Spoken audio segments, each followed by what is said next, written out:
World now में सबसे पहली खबर, क्या ईरान में अमेरिका ने हमले शुरू कर दिए हैं?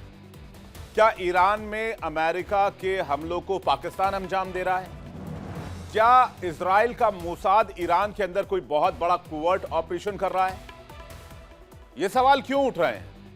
ये सवाल इसलिए उठ रहे हैं क्योंकि ईरान में एक के बाद एक 7 शहरों में 7 बड़े धमाके हुए हैं।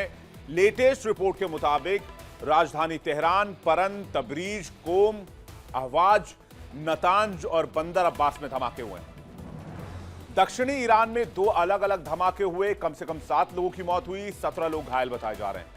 सीरियल ब्लास्ट की खबर ने पूरे मिडिल ईस्ट को अलर्ट पर ला दिया है। सबसे पहले ईरान के अलग अलग शहरों की धमाके की तस्वीर आप देख लीजिए। पूरा ईरान इन धमाकों के बाद सुलग गया और हाई लेवल मीटिंग शुरू हो गई। तेहरान में धमाके, बंदर अब्बास पोर्ट पर धमाका, और ये देखिए जो धमाका है, क्या ये आपको कोई टेररिस्ट अटैक लग रहा है? मुझे तो नहीं लगता ये कोई टेररिस्ट अटैक है, मुझे लगता है ये कोई हमला है। इस तरह के जो धमाके जैसे लग रहा है कोई बंदर अब्बास में तो ऐसा लग रहा है जैसे परमाणु धमाका हुआ। ये तस्वीर आप देखिए, बंदर अब्बास वाली तस्वीर, जिसमें देखकर ऐसा लग रहा है कोई न्यूक्लियर बम फटा हो। जिस तरह के धमाके के बाद आग का मशरूम बनता हुआ दिखाई दे रहा है। इसके अलावा अहवाज में आवासीय इमारत में हमला हुआ है। परंद में जो हमला हुआ उसकी तस्वीर आप देख लीजिए। इसके अलावा जो है तबरीज का धमाका भी बंदर अब्बास की तरह दिख रहा है। तबरीज में भी ऐसा लग रहा है जैसे कोई बहुत जबरदस्त बम फटा हो, कोई मिसाइल फटा हो। अब अमेरिका, इजराइल या फिर अमेरिका का जो आप कह सकते हैं पेट पाकिस्तान, क्योंकि आपको यह भी याद रखना होगा कि पाकिस्तान के जो आतंकी संगठन है वो ईरान में भी ऑपरेट करते हैं। तो क्या ये अटैक पाकिस्तान ने करवाया? तस्वीर आप देखिए, तबरीज की तस्वीर है। जिस धमाके को देखकर ऐसा लग रहा है जैसे कोई परमाणु बम फटा हो। एक बार फिर से आपको ये देखिए, पहले आग लगी हुई है, उसके बाद अचानक इतना बड़ा धमाका जिससे कि जो व्यक्ति इस वीडियो को शूट कर रहा होता है मोबाइल फोन से, वो भी सहम जाता है। ये तस्वीर बताती है खास तौर पर कि किस तरह से यह धमाका हुआ है, और इसे आतंकी हमला बताया जा रहा है। लेकिन ये क्या आपको देखकर आतंकी हमला लग रहा है? मैं आपसे पूछ रहा हूं। मुझे तो नहीं लग रहा है ये हमला, ये आतंकी हमला हो सकता है। ये देखिए, ये बंदर अब्बास पोर्ट की तस्वीर आप देखिए। ये इसे कह रहे हैं आतंकी हमला। क्या ये आतंकी हमला है? आप बताइए, क्या ये आतंकी हमला है? मैं आपसे पूछना चाहता हूं, आपको लगता है इस तरह के धमाके, और वो भी एक साथ 7 जगहों पर हों और इस तरह के धमाके हों? अव्वल तो ये अगर आतंकी हमला है तो इसके पीछे पाकिस्तान का हाथ हो सकता है, और पाकिस्तान इन दिनों किसके गुण गा रहा आपको पता है। पाकिस्तान किसके रेड कारपेट पर सैर कर रहा वो भी आपको पता है। तो ईरान को अंदरूनी रूप से कमजोर करने के लिए यह हमला हो सकता है पाकिस्तान ने किया हो, और क्या पता इसका इशारा अमेरिका की डीप स्टेट की तरफ से या अमेरिकी खुफिया एजेंसी की तरफ से हो, या फिर मोसाद की तरफ से हो। हालांकि मोसाद ने तो नहीं, लेकिन इजराइल ने और अमेरिका ने अपने आप को पीछे जरूर खींच लिया। ये कहानी मैं आपको आगे बताऊंगा, लेकिन पहले समझिए कि हुआ क्या। ईरान की राजधानी तेहरान, अचानक बहुत बड़ा धमाका, आसपास की इमारतों को भारी नुकसान। बंदर अब्बास, जहां एक टावर ब्लॉक में जोरदार धमाका, जिसकी तस्वीर आप देख रहे हैं, 8 मंजिला इमारत तबाह। धमाके की आवाज और तस्वीर दूर दूर तक दिखाई दी, और धमाके से कई लोग मारे जा चुके हैं और कई लोग जान बचाकर भागते नजर आए। इलाके में दहशत। तेहरान के बाहरी इलाके परंद की तस्वीर देखिए, जहां एक टावर के सामने का हिस्सा पूरी तरीके से जमींदोज हो गया। आसपास मलबे का ढेर है। वीडियो सामने आने के बाद अफवाहें तेज हो गई कि ईरान पर अटैक हो चुका है, ईरान पर हमला कर दिया गया है। जिन जगहों पर हमले हुए हैं उसमें बंदर अब्बास ईरान का सबसे महत्वपूर्ण बंदरगाह है, और पीछे आप मेरे अटैक की तस्वीर देख रहे हैं। यह स्ट्रेट ऑफ होर्मुज के मुहाने पर स्थित है। याद रखिएगा, हमने आपको वर्ल्ड नाउ में स्ट्रेट ऑफ होर्मुज की लोकेशन भी बताई है, इंपॉर्टेंस भी बताई है, और स्ट्रेट ऑफ होर्मुज से कैसे पूरे खाड़ी देशों को एक साथ ब्लॉक किया जा सकता है इकोनॉमिकली, यह भी हमने आपको बताया है। हमने आपको यह भी बताया कि यहीं से दुनिया के लगभग 1/3 कच्चे तेल की आपूर्ति होती है, वही रूट है। ईरान की नौसेना प्रमुख ऑपरेशनल बेस भी है। ईरान की सैन्य और आर्थिक ताकत का एक बड़ा हिस्सा भी है, जिसे ये झटका माना जा रहा है। इसके अलावा ईरान के 3 एटमी प्लांट वाले शहर में धमाके हुए हैं। इसमें इस्फहान, नतांज और सावे शामिल हैं। तीनों शहर में ईरान के एटमी प्लांट हैं। इसके साथ ही पाक दश्त में हुए धमाके, जिसमें 14 लोगों की मौत की खबर है, इसमें 4 बच्चे भी बताए जा रहे हैं। इस्फहान, नतांज और सावे, ये तीनों जो लोकेशन है, ये आप मैप पर इस वक्त देख सकते हैं। ये सावे, नतांज और इस्फहान ईरान के बीचों बीच के ये इलाके, लगभग मिडिल और आप इस तरह से साउथ का एक इलाका कह सकते हैं आप इसे। अब इन तीनों जगहों पर जो धमाके हुए हैं, उसकी जो इंटेंसिटी है, क्या ये आतंकी हमला है? जैसे यह हमला हुआ, इसने पूरे मिडिल ईस्ट को हिलाकर रख दिया। पूरा ईरान हाई अलर्ट पर आ गया। धमाके के बाद लोगों ने कहा कि ईरान पर हमला कर दिया गया है, जबकि सुरक्षा एजेंसियां इस बात को खंगालने में जुटी हुई हैं कि आखिर यह हमला किसने किया, क्योंकि अमेरिका और इजराइल ने हमले से खुद को अलग बताते हुए अपने से पल्ला झाड़ लिया। और फिर यहीं से शुरू हुआ एक बड़ा सवाल। जिस इलाके में हमला हुआ वो दुनिया की सबसे कड़ी निगरानी वाले इलाके हैं। यहां सैटेलाइट, ड्रोन सर्विलांस सिस्टम सब कुछ मौजूद है। फायर डिपार्टमेंट के अधिकारी ने शुरुआती जांच के आधार पर गैस लीक बता रहे हैं, लेकिन क्या एक साथ 7 जगहों पर गैस लीक होगा? क्या ये पॉसिबिलिटीज है? ये इंटरनेशनल कॉन्स्पिरेसी तो है, ऐसे कहीं इनकार नहीं किया जा सकता।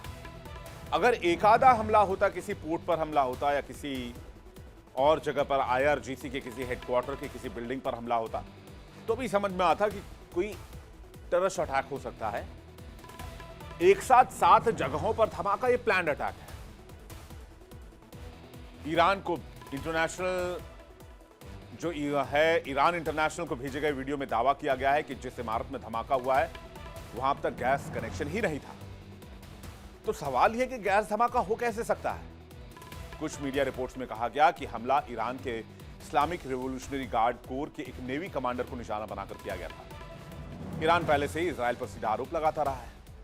गाजा युद्ध, रेड सी तनाव, हिजबुल्लाह और हूती एंगल, पूरा इलाका पहले ही बारूद के ढेर पर बैठा हुआ है। इसके बाद से ईरान में अब हर तरफ एक ही चर्चा है, क्या अमेरिका ने हमला करवाया, इजराइल ने करवाया, या फिर अमेरिका ने पाकिस्तान का इस्तेमाल किया? अमेरिकी राष्ट्रपति डोनाल्ड ट्रंप ने ईरान को चेतावनी दी है कि समय खत्म होने वाला है। डोनाल्ड ट्रंप ने साफ शब्दों में कहा है, अगर ईरान अपनी न्यूक्लियर डील पर वापस नहीं आता है तो वो गुप्त डेडलाइन के बाद सैन्य विकल्प को देख सकते हैं। डोनाल्ड ट्रंप ने ईरान के सामने 2 शर्तें रखी, जिनमें परमाणु कार्यक्रम बंद करना और प्रदर्शनकारियों पर हिंसा रुकना शामिल है। लेकिन इस बीच इस धमाके ने पूरे ईरान को एक तरह से उबाल पर ला दिया है।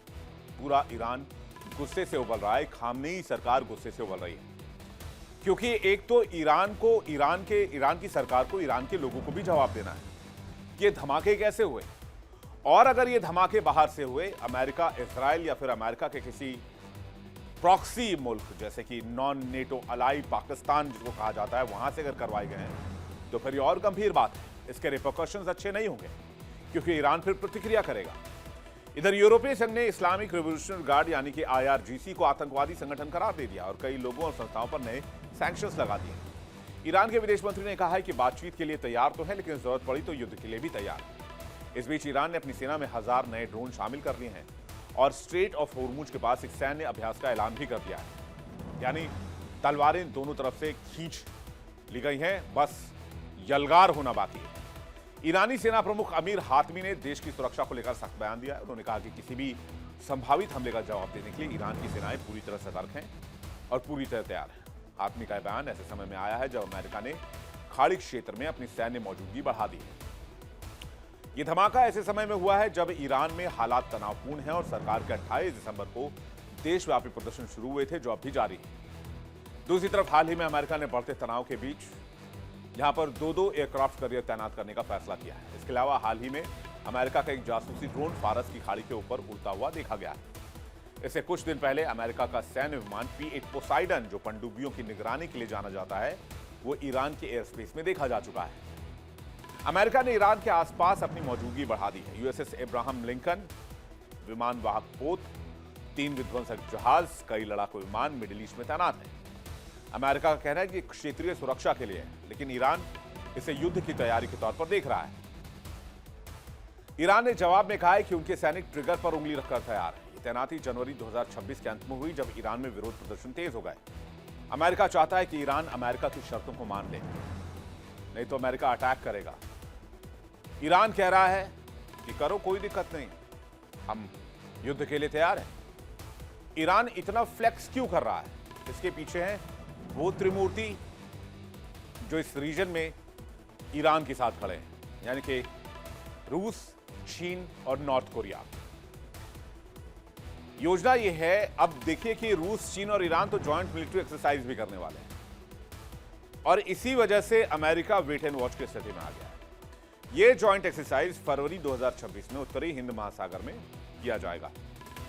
नाम मैरीटाइम सिक्योरिटी बेल्ट। 2019 से हर साल आयोजित होता है।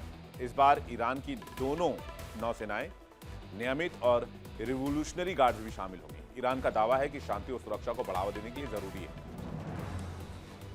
अमेरिका कह रहा है कि चुनौती और तनाव की आशंका इससे बढ़ सकती है, क्योंकि कुछ अमेरिकी मान रहे हैं कि ईरान का रिएक्शन है। कुछ रिपोर्ट्स में यह भी कहा गया है कि अमेरिकी चेतावनी के कारण यह अभ्यास टल भी सकता है, लेकिन ईरान इस अभ्यास को करने में तत्पर है और वही चीन और रूस भी इस अभ्यास को करना चाहते हैं। इसलिए अभ्यास अमेरिकी तैनाती के बीच होने जा रहा है, जिससे तनाव बढ़ने की संभावना भी है। ईरान ने अमेरिकी तैनाती के जवाब में अपनी मिसाइलें, फास्ट बोट्स तैनात कर दी हैं। होर्मुज स्ट्रेट में लाइव फायर अभ्यास करने वाले हैं, जो 1 और 2 फरवरी को होगा। ईरान ये कहता है कि रक्षा के लिए जरूरी है, लेकिन अब अगर अमेरिका हमला कर दे तो जवाब भी होगा। ईरान के पास हजारों मिसाइलें हैं, ड्रोन है जो अमेरिकी ठिकानों पर हमला कर सकते हैं। चीन से मदद मिल रही है, इससे ईरानी सेना भी मजबूत हो रही है। यानी ईरान में एक साथ 7 धमाके, विस्फोट, धुआं, दहशत, तनाव। तो सवाल यह किसके इशारे पर हुआ? क्या इस हमले के तार सीधे वॉशिंगटन से जुड़े हुए हैं?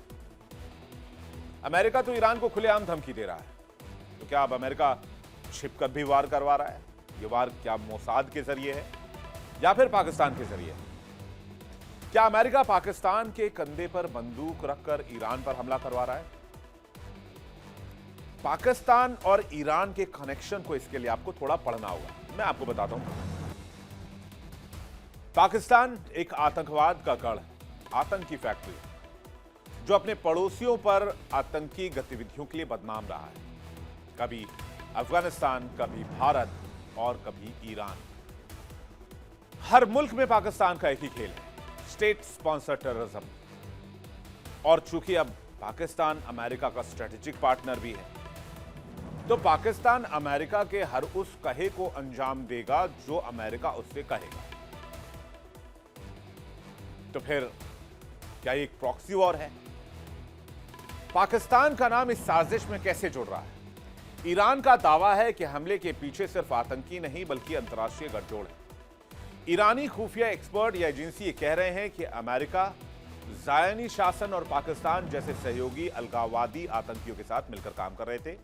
यानी हमला सिर्फ आतंकी नहीं, ये एक इंटरनेशनल सोची समझी साजिश का हिस्सा है। ईरान के मुताबिक एक पाकिस्तानी आतंकवादी को 90 करोड़ तोमान दिए गए ताकि ईरान की सुरक्षा और स्थिरता को झकझोर दिया जाए। ईरान का आरोप साफ है कि आतंकियों के चेहरे बदलते रहते हैं, लेकिन डोर हमेशा पाकिस्तान और वॉशिंगटन और उसके हाथ में होती है। हमेशा ईरान को डिस्टेबलाइज करने की कोशिश वाया पाकिस्तान। तो क्या इस हमले के बाद मिडिल ईस्ट में तनाव और बढ़ गया है और बहुत जल्द जंग की स्थिति बनेगी? इसका जवाब है हां, क्योंकि ईरान इसे अपने खिलाफ एक इंटरनेशनल कॉन्स्पिरेसी मान रहा है और बहुत जल्द ईरान का रिएक्शन भी आने वाला है। वो भी हम आपके सामने रखेंगे और बताएंगे आपको इस खबर की एक एक डिटेल। इस खबर पर हमारी नजर रहेगी।